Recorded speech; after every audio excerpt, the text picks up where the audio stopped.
accomplices. Do you have your ducks in a row? What does that even mean? Things have to be in a row. Things have to be aligned. Sometimes that's true, sometimes that's not. Sometimes it's not so easy. we just keep at it. Today we're going to talk about keeping your horizontal lines where they need to be to anchor your paintings. We're working on things that should probably stay on the horizontal. Shorelines, the base of mountains, areas in your painting, in your landscape paintings, where you need to put that anchor. And that's, it's a simple concept, but not always that easy to grasp. So we'll talk about that today.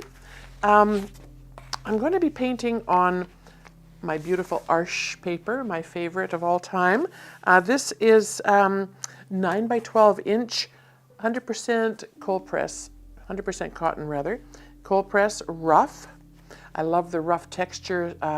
For my landscapes, I just feel that gives just an extra bit of depth, and also where the raised parts of the paper are, allow sometimes for that little bit of the white paper to show through and give that little bit of sparkle as watercolors were meant to do. So I've attached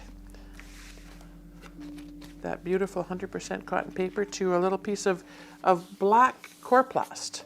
It comes in large sheets at our local craft store, and I just cut it down to allow me to have a bit of a working surface where I can tape my papers down. If I'm not painting on a block, which is already secured on all sides, it's it's nice to tape your paper down, just to keep it from buckling and getting away on you. I'm going to paint a little landscape today. I'm going to do it quite quickly, just in order to get it to a point where I can show you where those horizontal indications can come into play and how they can make your painting have more depth, more focus. It just really brings portions of your painting to another level of perception, actually. So I think I'm going to paint with a larger brush today.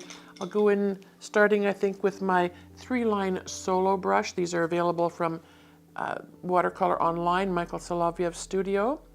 And he's based in Canada. If you are from another country, which so many of you are, that's another just aside here, I'm so thankful for all of you around the world who are here on the regular to watch me paint with watercolor and share my joy of the processes with you. But if you are from another country, his products are available on Amazon as well. If you go to the Watercolor Online site, you can click through to his link there and go to Amazon and get your beautiful supplies. The palettes come from there as well, and nice big wells to enable your brushes to pick up that luscious pigment. So with most landscapes, I do generally wet the whole page. Because this one is 100% cotton, I'm going to give it a nice coverage with some nice clean water, and then I'm going to let it sit for just a second. We're going to give our little ducks a little rain shower here. These ducks are super ducks. I understand. They're a gift from my friend Lorenz, my friend and videographer from Process Art Discovery, and I think he intended them for my grandsons, but I'm having fun with them today. So I can tip this and see where there's a fair bit of water on most of the page. There's a couple of areas where my brush didn't quite hit the page. I'm not going to worry about that. The dry brushing effect, when there's this much water on the page, isn't going to become a major part of the painting. But we're going to paint quickly because we need to get to that point where I want to put in the indication for those horizontal lines. One of our subscribers asked specifically about that process. I put a little clip out not long ago that said keep your horizons horizontal, and it's important for us to have these little elements in our paintings. I'm just using some Mayan dark blue out of the side of my palette. I don't know if you can see that or not, but it's in one of the mixing wells on the side. I just had some Mayan dark blue sitting there, and I'm going to cover the whole page with that. This is called a wash, an initial wash. And a little wee hair got on there, that's okay. At this point, I can focus on my sky a little bit. Very often when people paint skies, they will use a cobalt or an ultramarine blue and add a bit of sienna, burnt sienna, that kind of thing with it. I sometimes will barely touch my, now I've got Aussie red gold. I don't think I want that in my sky. I'm going to go rinse my brush again and just pick up the slightest hint of quinacridone gold. And I will run that through the sky, just softening that off a little bit. Just the Mayan dark blue can be a bit on the gray, gloomy side, so sometimes I like to add a tiny bit of that gold in there just to brighten things up a bit. Then my dampish paper towel, kind of rounded. I'm going to make some cloud shapes. I don't want the paper towel to be angular and make those kind of marks. So I'm just going to round the paper towel a slight bit. It's on the dampish side. That allows it to make a smoother rounded shape. And then just ever so lightly, I'm going to move this around. I'm changing the angles of it. I'm going to just pick up the slightest bit of pigment off the page. It will continue to disperse. The pigment will continue to disperse throughout the water that's on the page. I don't want this sky to be too dramatic, and I don't want to spend a lot of time on it today. So I'm going to leave that. I think that'll evolve as it needs to become a nice subtle sky. I'm going to put some mountain shapes in, and then we're going to have a little bit of a lake or a river area, and then I'll put a little bit of interest in the foreground, maybe some shrubbery shapes, that kind of thing. So typically for my mountains, I will go in with the same color as the sky, the Mayan dark blue, and I will just create some shapes to indicate a mountain. I don't mind that the shapes are a little bit jagged and irregular on the top. That kind of, to me, indicates that there's some tree shapes. In the center part here, where the paper is still quite damp, you're going to get some diffusion happening, and that's wonderful as well. And we'll shape this mountain area down. Put some on this side, and then maybe over here we'll have a bit of an indication of some kind of land coming down this way.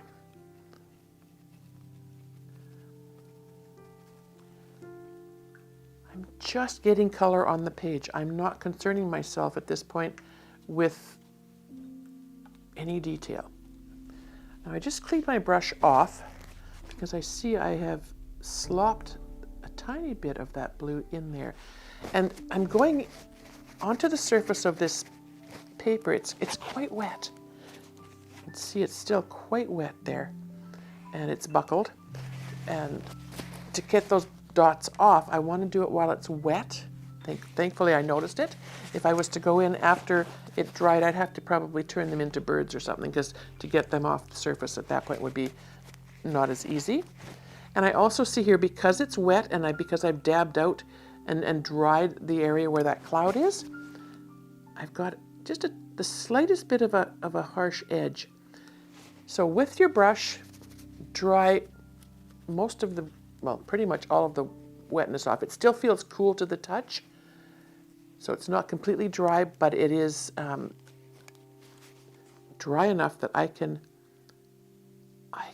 just skim the surface, the lightest touch, and I can feather that wetness out into those areas where that blue was and up into those cloud shapes to keep those bloom edges from happening. And now I see I've got some wee hairs, and that happens often with our brushes. They do tend to lose the odd little hair.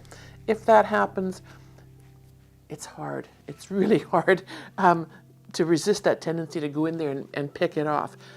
If you wait till the page dries, it's usually a lot easier to get that little hair off of there. So rather than compromise what's going on the page with the paints and the pigment, I would leave that. So I'm just going to go in again with some, just dabbing this with the side of my brush. I've picked up some nice thick rich pigment, and we're just going to make some tree shapes. What I'm doing is kind of waiting for this area down here to dry a little bit more. When I want to go in and lift out paint to indicate the shoreline, I kind of want it to be more on the dry side. If I lift out paint when it's still too wet, the surrounding areas that are wet are just going to fall right back into that line that I've removed. So I've got some nice blue shapes there. This kind of reminds me of you know, some of the lakes in northern Alberta where there's not a lot of tall standing trees. There's a lot of low shrubbery and low trees around. And I'm going to go in now with, we'll take some of my favorite Undersea green, thick on my paintbrush.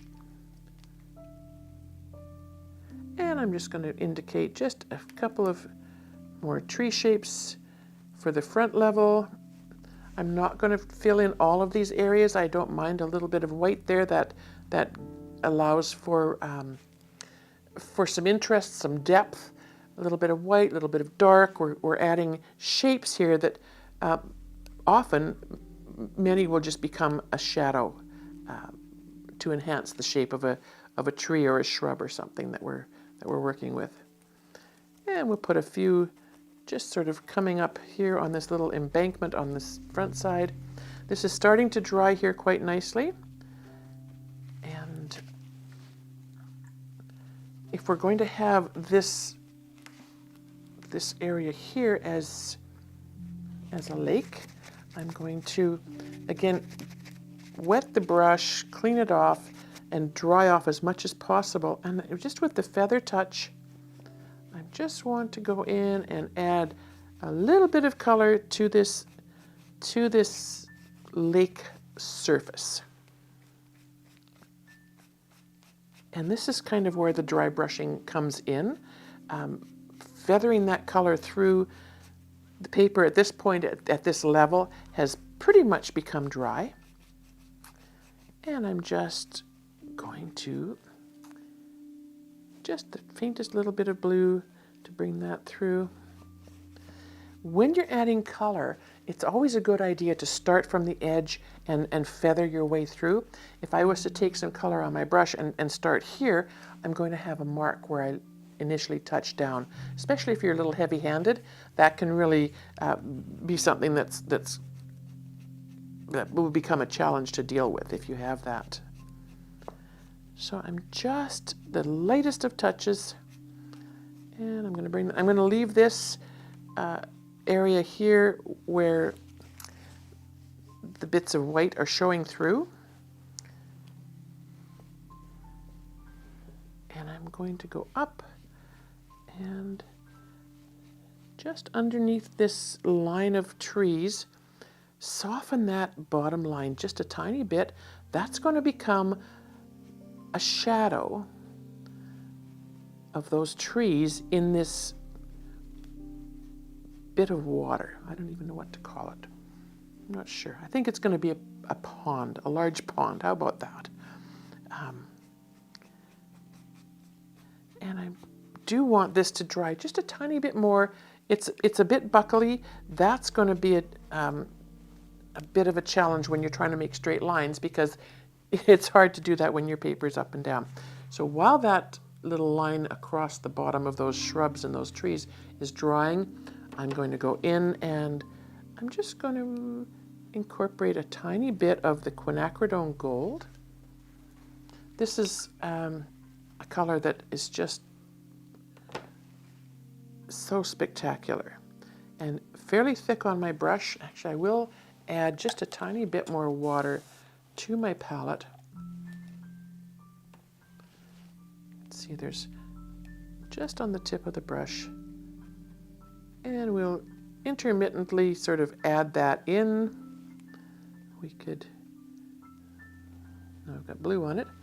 We can, you know, maybe make a couple of these tree shapes up above, have some of that gold coming through, and then of course down in the front, because we want to keep things kind of, I say balanced, but we don't want it to be symmetrical. We don't want it to be polka dotty. We don't want to have the same color and the same shapes at regular levels. So we will just add those in. The quinacridone gold does tend to push the other colors away, so you get these lovely light shapes just happening on their own. And I think that that's kind of magical. Again, with the damp paper towel, just rounded, balled up in my hand slightly, and I'm just some irregular dots and dabs. By doing this, I create light spots. So where the light is going to be hitting the top edges, the surfaces of the bushes. And I don't have a specific light source really in this painting. I don't have a sun coming through. And so this is kind of a generalized way to approach that.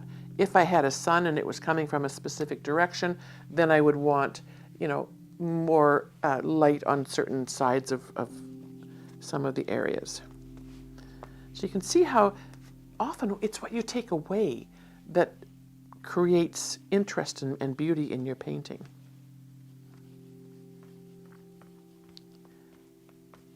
So I think we're almost ready here to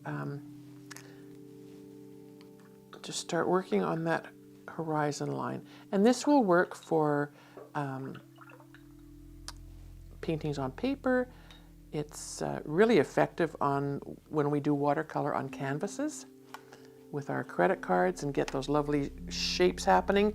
Often we do need that definition to help us create the image and just bring it a little more into the realm of possibilities. Often people have a hard time visualizing, seeing what's there, and sometimes, you know, it's more than just a band of some colors, and by defining some edges, we can keep that more apparent. So I'm going to go in with, and I did want to show you, there are, where did I put it now?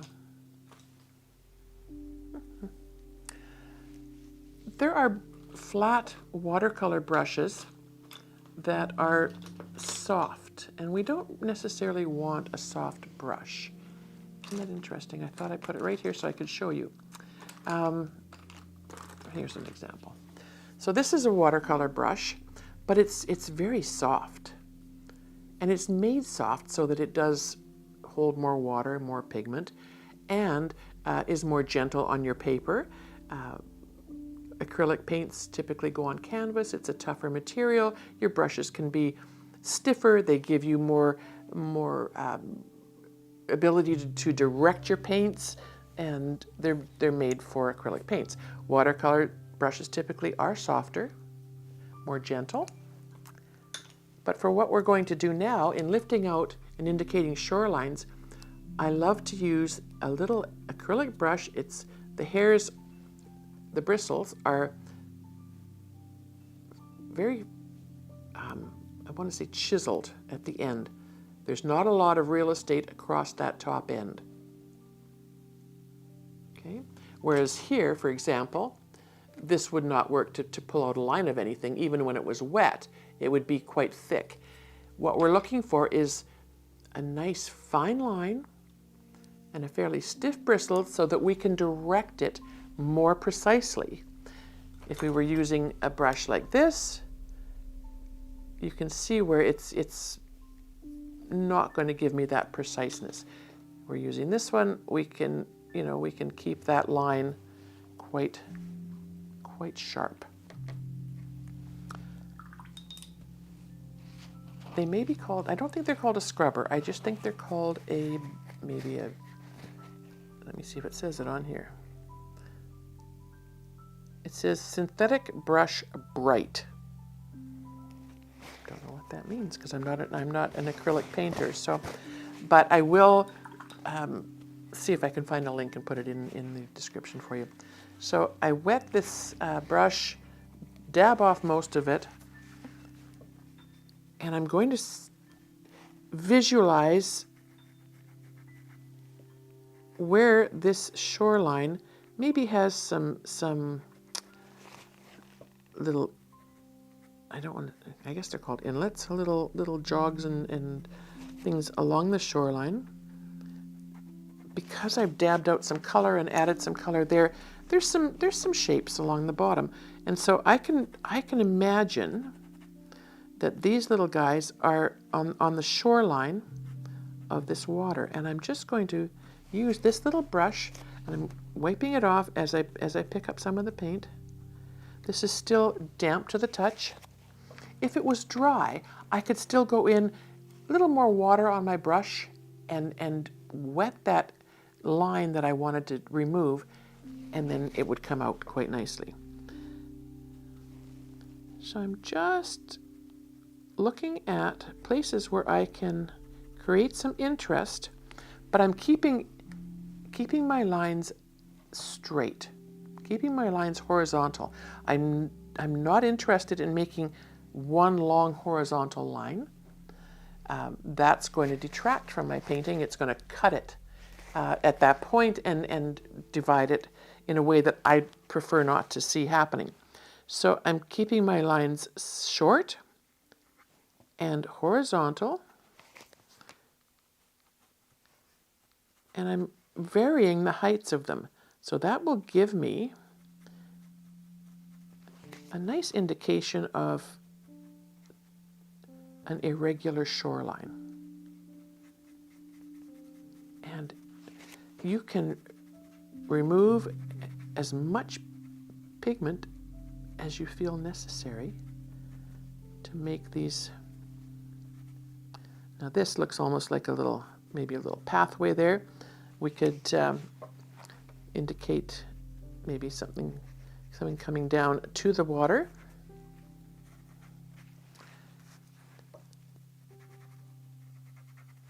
And wet the brush, dab the excess water off. If you were to add more water at this point, when the page is still damp, you will get that blossom, that bloom, because the water is going to want to flow out into the areas that are still moist. So we're going to keep it dry, and I mean, you'll know how that's working, and if it doesn't feel like it's taking any, enough of the pigment off, get it a bit damp again. Start again, but the important rule is horizontal. Keep those lines as straight as you can horizontally. It's human nature for us to want to do the windshield wiper motion. It just seems like the natural thing to do. So this is keeping those little more motions straight, and start small. Do little bits. You can always join them and change them later. Add a bit more water, take out a bit more pigment, shape these little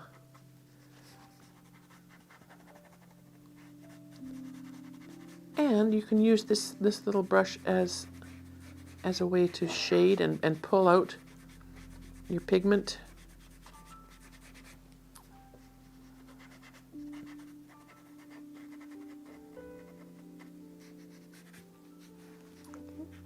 This almost looks to me like there's some rocks happening there. We can go back to our little piece of plastic. I don't know that it's damp enough. The page is probably dried more than we would need, but it's not bad. If we wanted to carve in some rocks, that would have been something we would have wanted to do when it was a bit damper. If I really decided that that was absolutely what we needed there, I could definitely add some more pigment, some more moisture, gently, very carefully, into that area and let it set in for just a couple of minutes and then go in with the plastic tab. But I kind of like how these rock shapes and bush shapes are forming here. And I think if I just go in with this little brush and pull out some shapes, and you can see where if you make these little lines at various levels, they will become indicative of little areas on the shore. It's going to be a little bit of a challenge to see because this paper rather has buckled. I'm going to see if I can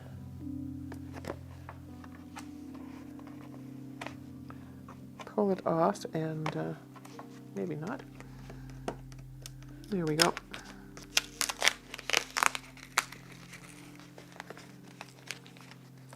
I've sort of wrapped that tape around the bottom of the coroplast here, and that didn't work so well. I'm just going to pull this up and see if I can. Oh, no, it's not going to go. I thought maybe I could flatten it out a little bit, but the paper is just too saturated. But I hope you can see how these little lines, they're subtle,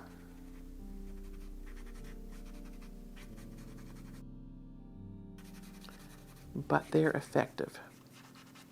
If you feel that your area under your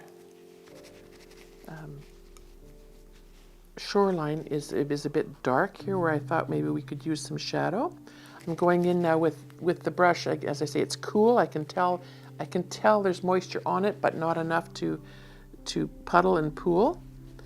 And I can use the bigger brush to pull out some of those darker shapes and darker colors and smooth them out a little bit into the body of the water below. I would hesitate to draw my brush down this way. The flow of the paint, the flow of the water, the landscape orientation of the page is indicating this nice horizontal line. If I was to go in, which is often kind of what our brain wants to do when we want to make shadow shapes coming in, if I was to do that, that's going to disrupt this flow. So I'm going to try to keep this as straight across as I can, and just indicating that there's water there. And because I've pulled some of that out, I just want to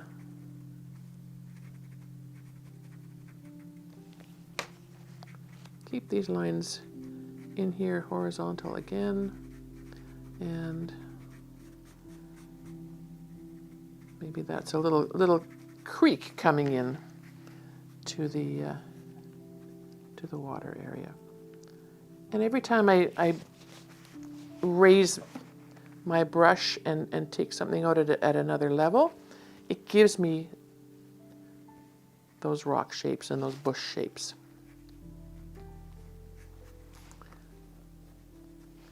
Like I say, have some fun with it. Take some Take some nice quality paper. This is not going to work as well on student grade cellulose kind of paper. Those papers are great for sketching and maybe some line and wash or some light watercoloring. But when you're painting in layers and with thick pigments and you're maneuvering your pigments and lifting them out, and that, you want to have a tougher paper. You want something that's going to stand up. And even the tougher papers, you can only take so much. They're only paper. They only have a certain amount of sizing on them. So it's a good idea to have a bit of a plan in mind and be specific. I wouldn't want to do much more scrubbing, and actually I wouldn't want to do much scrubbing on a bigger scale. But I think for the most part, like I said, it's very subtle, but it gives you an idea of how to keep that horizontal horizon line working with your painting. So apply it. See what that can do for you in your landscapes. Carve out some shorelines, carve out some rocks, and let me know how you do.